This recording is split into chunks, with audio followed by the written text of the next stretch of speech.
सबों को जय यीशु ख्रिस्त में मेरे प्यारे भाइयों बहनों।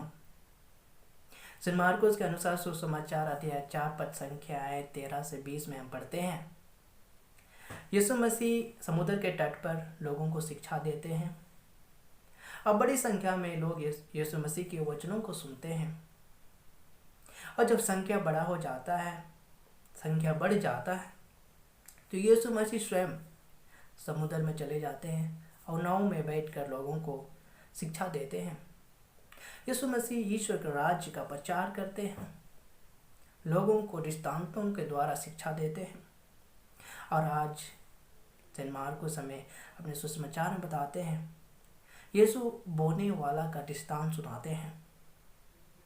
वे उनसे बोलते हैं कि एक बोने वाला होता है जो बीज बोने निकलता है, और जब बीज वो बोता है तो कुछ बीज रास्ते के किनारे गिर जाते हैं और कुछ देर बाद आकाश से पंछियाँ आती है, उसे खा जाती है।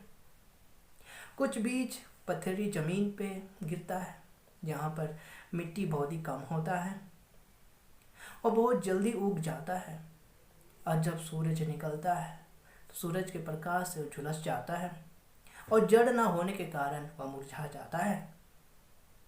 कुछ बीज कांटों की भूमि में गिरती हैं और वो बड़ा होता है, लेकिन कांटे उसे दबा देती है, वो फल दे नहीं सकता है।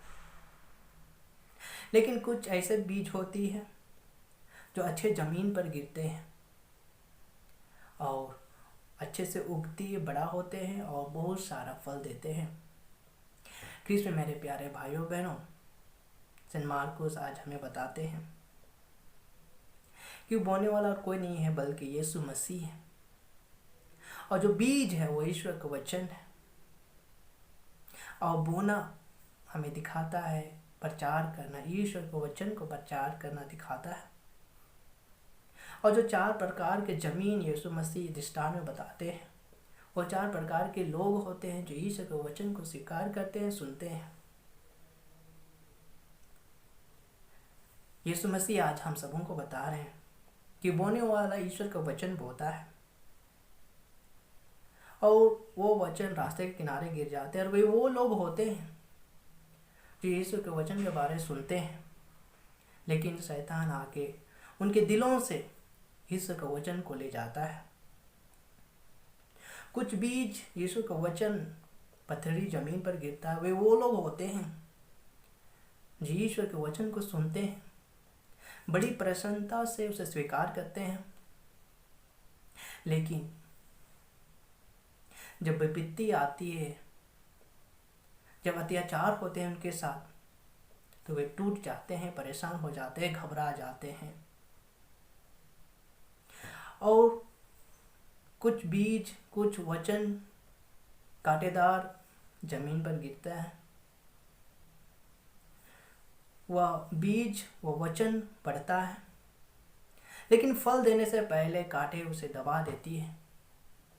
संसार के जो मोह माया है, संसार के जो चिंताएं हैं, धन दौलत, वो ईश्वर के वचन को दबा देता है और ईश्वर का वचन फल ला नहीं सकता है। लेकिन ईश्वर के वचन जो अच्छी भूमि पर गिरता है, वे वो लोग होते हैं जो ईश्वर के वचन को सुनते हैं, उसे स्वीकार करते हैं और फल लाते हैं। और यीशु मसीह कहते हैं, जो लोग वे अच्छी जमीन, अच्छी भूमि की तरह है, वे ईश्वर का राज्य के हकदार हैं। ख्रिस्त में मेरे प्यारे भाइयों बहनों,